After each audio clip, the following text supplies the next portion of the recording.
If I had to start a brand new project in Blender today, there are some mistakes I would never make again. Trust me, I have learned the hard way. From wasted hours on bad topology to rigging nightmares that ruined my animation. There are the things that almost killed my projects, but you don't have to go through the same pain. In these next couple of minutes, I'll break down the biggest mistakes beginners or even pros make and how to avoid them. Let's dive in. Alright, if I had a chance to start a new project in Blender. Let me think. So first thing, when did I start using Blender? When it was using right click instead of left click. Yeah, what were they even thinking? But soon after that, Blender 2.8 released and I never looked back to Maya after that. Except when I missed anim layer. Yeah, that's it. So my biggest mistake at that time while using Blender was I did not wait till they updated a stable version. But excited me wanted to shift the whole project in the new version, and I did, and that to a client's project. What was I even thinking? Silly me. Moral of the story, if you are working on a project, don't let new version fascinate you and jump right into the alpha version, because the add-ons are not updated and you still may face crashes here and there. So wait for the release of stable version. Then I started working on a project, my first short film.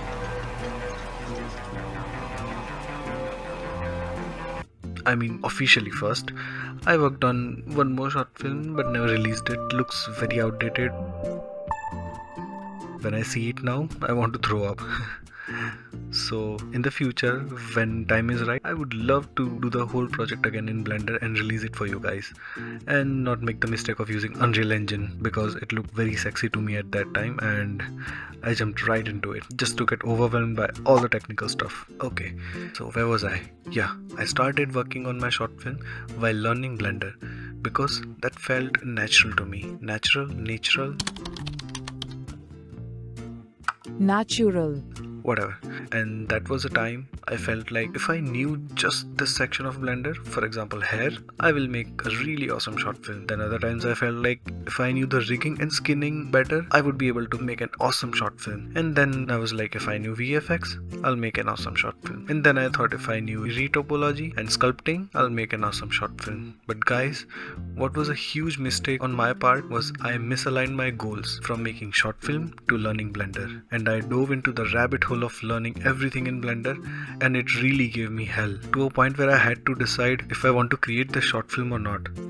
I took break from the short film, had a baby, and started working on short film again. Wait, it sounds weird, but I'm just, sharing the sequence of what happened, not the reason for leaving the project midway.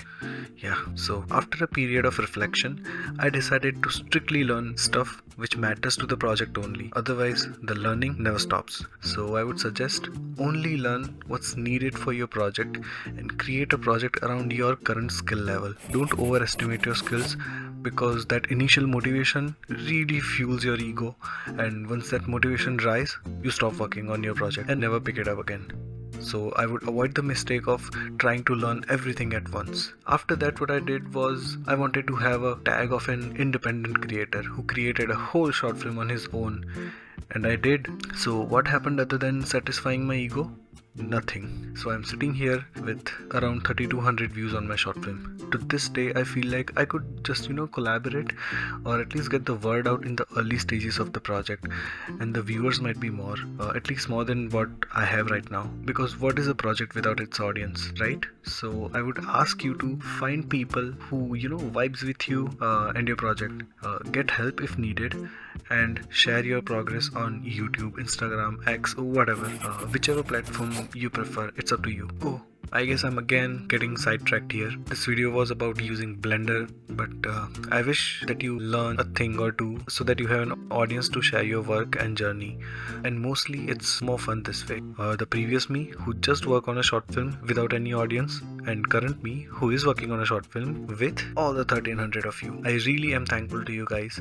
Without your love and support, I would never be able to get this far, and definitely the quality is improving because of the sharing the updates with you and getting your critiques and thoughts. So those are the couple of mistakes I would definitely avoid if I had to start a project again. So using a stable version which is predictable and gives less error.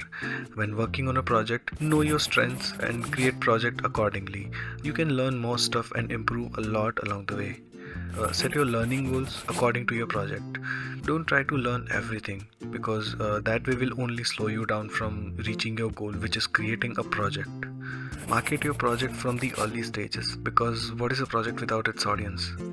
And last, don't have fun. Why? Because you are not going to have fun. This process is excruciating, physically, mentally, and financially. But you will still do it because it's fun. So I hope this helps you in your creative journey, and I would just love to see what you are creating. Feel free to share your work in progress stuff in my Discord channel. Link is in the description. Also, I'm so thankful to your love and support. I never thought that I would be able to, break the 1,000 subscriber barrier, and it's all thanks to you guys. We are at 1,377 currently when I'm recording this video. So yeah, keep spreading your love. If you found this helpful, I have got more videos that will make your Blender workflow even smoother. Check out my video on must-have free add-ons. They have saved me ton of time. And if you are into animations, check out this video. Links are on the screen. See you there. Bye.